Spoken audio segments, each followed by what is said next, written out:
কিছু কোজেটের চারা দিয়েছিলাম, তো সেগুলো দেখুন খুব সুন্দরভাবে এই গাছগুলো বের হয়েছে।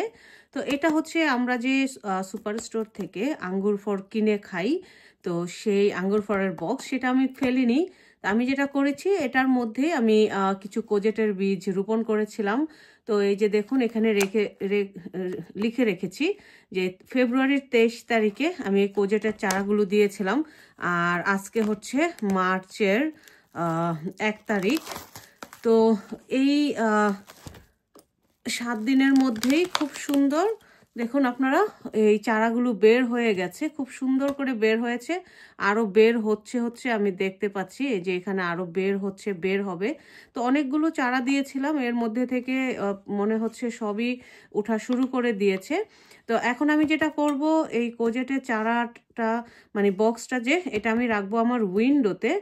আর আমি দেখতে পাচ্ছি এখানে মোটামুটি আমার এর মধ্যে এক্সট্রা পানি দেওয়ার দরকার নেই, কারণ মাটিটা অনেকটা ভিজা আছে।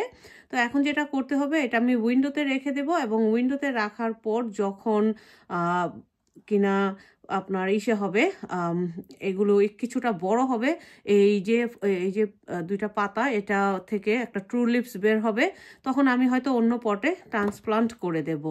তো দেখতেই পাচ্ছেন খুব সুন্দরভাবে কোজেটের চারা বের হয়ে গেছে, এই যে দেখাই যাচ্ছে। তো এখন এটার কাজ হচ্ছে এটাকে ভালো আলো দেওয়া এবং তাপ দেওয়া, কারণ আলো বাতাস যদি ভালো না পায় তাহলে ওরা ঠিকভাবে বাড়তে পারবে না।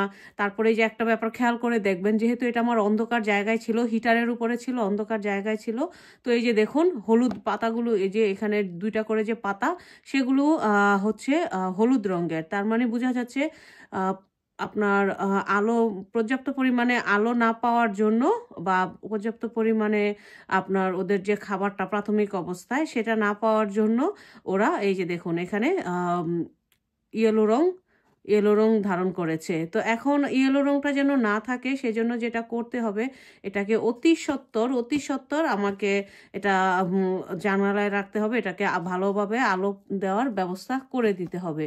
তো এখন আমি রেখে দেব আমার উইন্ডোতে। আর এর মধ্যে আমি এখন পানি দিচ্ছি না, যেহেতু আমি দেখতে পাচ্ছি ভিজে আছে মাটিটা, তো এর মধ্যে আমার পানি দেওয়ার দরকার নেই। তো এই তো আজকে আমি আপনাদের সাথে শেয়ার করলাম আমি যে কোজেটের বীজ দিয়েছিলাম সেটা থেকে যে চারা তৈরি হয়েছে, সেই চারার আপডেট। এরপরে এটা বড় হবে, তারপরে এটাকে ট্রান্সপ্লান্ট করব, এটাকে আমি বাইরে দেব, এটা থেকে আমি ফসল ফলাবো, ফসল উত্তোলন করব। তো সব কিছু থাকছে আমার পরবর্তী ভিডিওগুলোতে। প্লিজ আপনারা আমার চ্যানেলটা সাবস্ক্রাইব করে রাখুন, যেন আপনারা সব ধরনের আপডেট দেখতে পান। শুধু কোজেট না, লাউ, কুমড়া, করলা থেকে শুরু করে সব ধরনের আপডেট যেন আপনারা পান। আমি আপনাদের সাথে সেগুলোই শেয়ার করব। তো আজকের মতো এ পর্যন্তই। সবাই ভালো থাকবেন এবং সুস্থ থাকবেন। ধন্যবাদ।